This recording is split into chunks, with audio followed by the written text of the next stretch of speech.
Hey, it's Don Pannell, Riveting Radio Real Estate. She's from John L. Scott. And good morning. Good morning. Happy Friday. Happy Friday.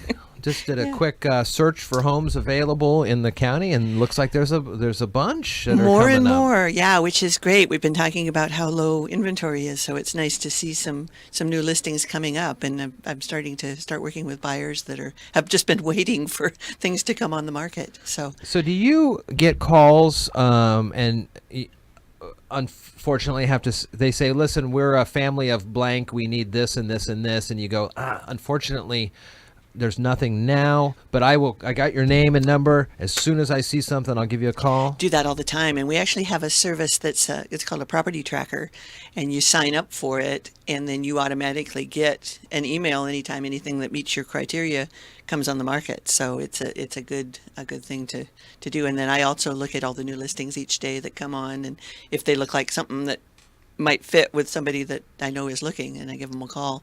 So yeah, that's part of the deal. Our neighbors are selling their house across the street. Nothing that we did. They're moving. But we got a call from her last night saying, I need a couple sets of ears, right, because there is a beeping coming from one of our smoke detectors. And then we're going to talk about electricity and electric wiring and things like that. Yeah. Turns out it was the same thing that plagued Stephanie and I. It was not a smoke detector, which you automatically think of. Right. It was the carbon monoxide detector. So if you hear the beeping but can't quite find that, right, check the batteries in your carbon monoxide detector, which you should have. Yes, you absolutely should have. Yeah, well, it's required to have if you're selling your house. Uh-huh. So yeah, I've had that happen too. I know you so look all over the place. I was in one room. I thought for sure it was coming from that room. Yeah. And it wasn't. And then I went to another room. It's so annoying when you try to find those. You get up on the ladder. And we did the whole thing. We could put a probe on Mars. Why can't we improve, checking the batteries on smoke detectors? There should be a flashing light or something that you can see that tells you if the batteries, I don't get it. All right, let's talk about some of the costs associated with some of the ways that you want to maybe make sure that the house is ready to go if you're going to sell. Well, as long as we're talking about smoke detectors and carbon monoxide detectors, those are pretty cheap fixes. Mm-hmm. And you can get a plug-in carbon monoxide detector for $30, so not a bad thing to have. Yeah. And again, they're required now. It's a state requirement. So regardless of whether you have, it used to be just if you had wood heat or something like that. Is it one per house or per floor, or how does that work? One per floor. Yeah. And it doesn't matter if it's high or low, right? I think I talked with Mason Fire Mike Patty on this. Right. The gas, the monoxide, it circulates kind of everywhere. Yeah. I usually if you get a one that's plugged in, most of your outlets are probably down low anyway, so that's where you put them. But yeah, they also have them that you just mount to the wall that are battery operated. So just depends on which way you want to go. But yeah, it's a good thing. And now the smoke detectors, you have to have one per bedroom. So that's a change a little bit. Is that something you would list you would put in your listing because or is it kind of a known thing? I usually assume that it's a known thing, and sometimes it'll come up in an inspection. The inspector will say, "Hey, there's no carbon monoxide detector," and so then either the agent or the seller has to go out and get that in.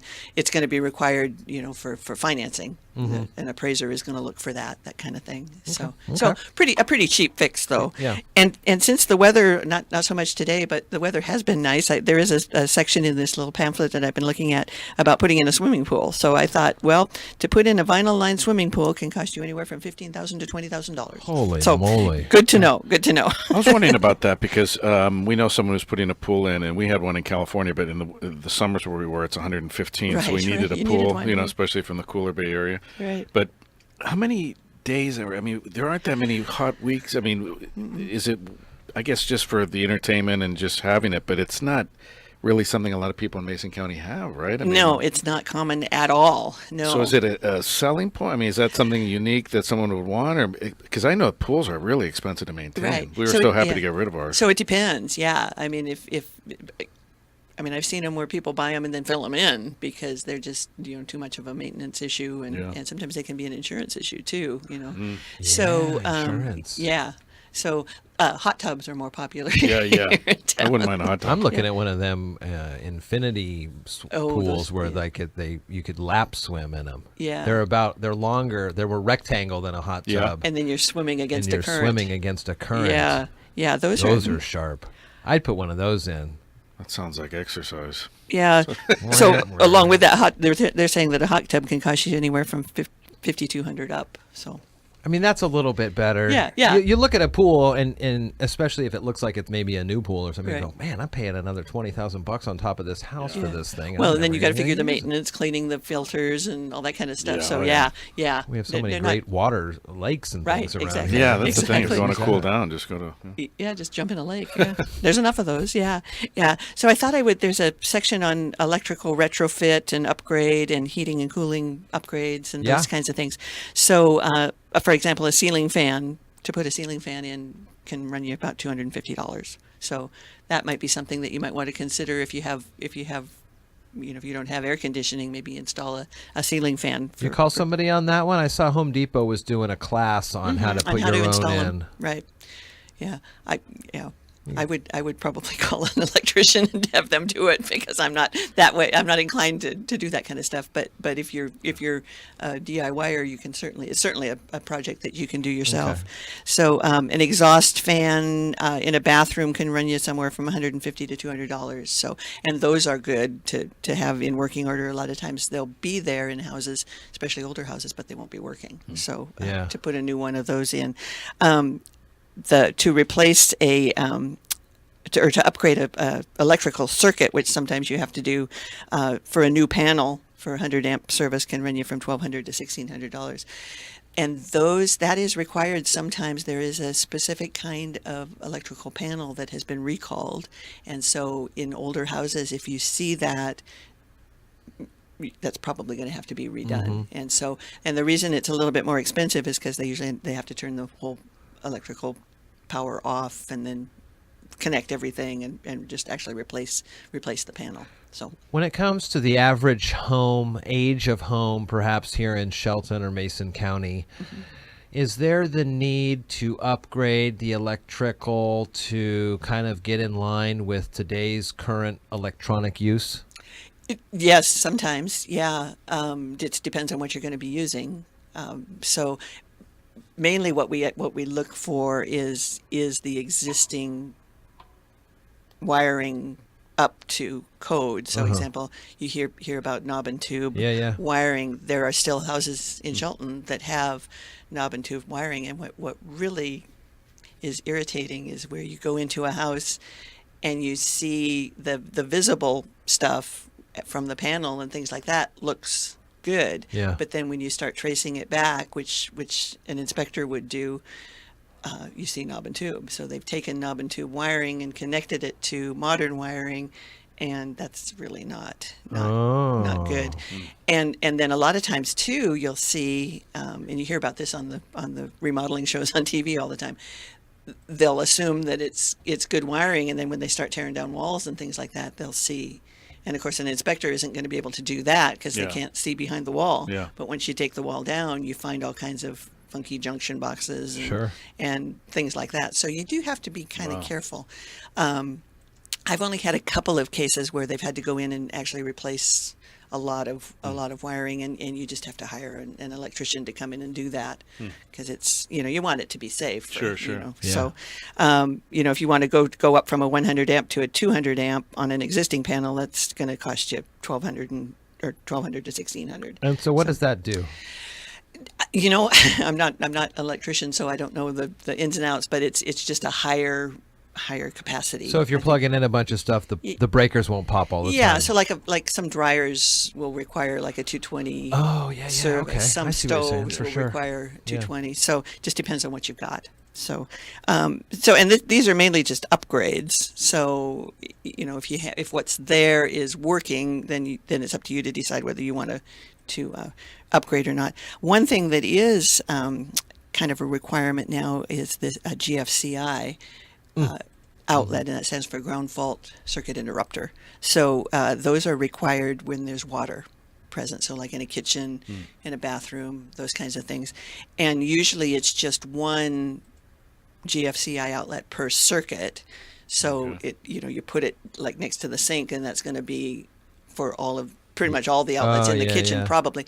And what that does is if it gets splashed with water or there's some problem with the circuit, it'll automatically shut that circuit off. We've got some of those in the garage that'll do that for sure. Yeah. Okay. Yeah, I have a story. One time we had one of those, that circuit in our garage, and one of the outlets was hidden behind a shelving unit.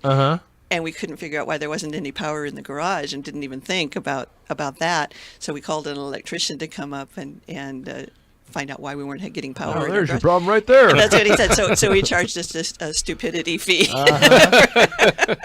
So we knew where it was after that. For sure. But so those can run you $100 to $200 per outlet. But again, if they're not there, they're good things to have. And there's also something now called an arc protector that does the same thing, only it's actually shuts off the whole thing. Oh, wow. So if you have like a spark or something in the circuit, it shuts everything down, which again, is not a bad thing to have, but you really have to know what you're doing to install those. So, just be aware that if they're not there, you might want to think about calling an electrician to come and put them in for you. Sure. And those are common things to ask for in an inspection as well. If the inspector says, hey, you don't have any GFCI outlets, then that's something that you can ask the seller to do for you. Cool. So, yeah. Heating and cooling is all over the place as well. To put in a new air duct, for example, can be $4,200. Wow. So if you put in a new, and you may not know this, I don't know, but if you put a new heating duct or an air duct, do you have to get the HVAC folks to come in and reassess your whole deal? usually, yeah, because you're adding square footage to make sure you have a big enough. Because they build this specifically Right. to the unit or Right. to the house. Right. So what I usually recommend there is to just make sure that you do a good cleaning, which can run you, $200 to $300. So they come in, and it's kind of cool. They come in and with this little vacuum finger thing, and they go down in the ducts and blow everything back, and then suck it out from the main thing. So that's a good thing to do if you haven't done that. Sure. I usually recommend that people have their furnace serviced once a year. Have somebody come in and just make sure everything's working well. And they put a sticker on the actual furnace that shows that you've done that. And so for resale, that's a good thing to point out to people that, hey, we've been diligent about doing this yearly service. Sure. And that can be, a couple $100 to have them come out and do that. So sometimes you have like a humidifier, those kinds of things. Those are going to run you $400 or $500. Hot water, to put a circulating pump on your hot water system. And I don't know how many people have this. I had it in a house one time, and it's really cool. It just, so you have automatic hot water circulating. Oh yeah, my in-laws all have the that, time. and so it's a nice feature to And have. that's- So it's not the tankless, or is it a different? No, this is the one I had was on a regular hot water tank, but it was a pump that was attached to the actual hot water tank, and it would circulate. So those can be $600 to that in the $800, morning. but it means that you don't have to keep running the water to it's get just it. instant, like Yeah. super hot. Definitely need that in the It's very morning. cool. Gosh Yeah. almighty. It's Never it's even very heard cool. I about love before. that. I love that. Yeah. So and so to put one of those in is $600 or $800. So air conditioning can run you all over the place. To put in a central AC, for example, can be $11,000 up. A heat pump can be $5,200 to $6,500, depending on what you use. Plumbing, again, is depending on what you're looking for. To put in a new shower connection, for example, can be $250. A new shower stall that's plastic can be $900 to $2,000. Ceramic tile shower stall can be $2,500 to $3,300. So. How those bath fitter things work? What's the deal with that? It's like a skin that goes over the top of your existing tub and shower. I've heard good things. I've heard not so good things. So it just depends. You do your research on it. What is it? Well, it kind of looks like not an injection mold, but it's like a mold that fits over your existing look of your bathroom, and so it's seamless and. They take measurements and make a one-piece unit that fits, and then they just glue it on. Oh. So it's Huh. It might be a way to go too. It certainly upgrades things. So. All right, Dawn. So we got the website here. DawnPannell.JohnLScott.com is a good one to find more information. It is. And you're always accessible there. I got the phone number. Send her a message as well. Yes, I'd be happy to. If you want to take a look at this, I mean, Yeah, because it's a checklist, right? It's a pretty extensive checklist. Yeah. So if you have a specific question about something, I'd be happy to show that to you. Very cool. There's some nice looking properties out there currently, and well, one of them could be yours with the help of Dawn. So Yes. give her a call. Good to We'd see love you. Good to see you. Happy weekend. Yeah, you too. Thank Weekend you. for sure.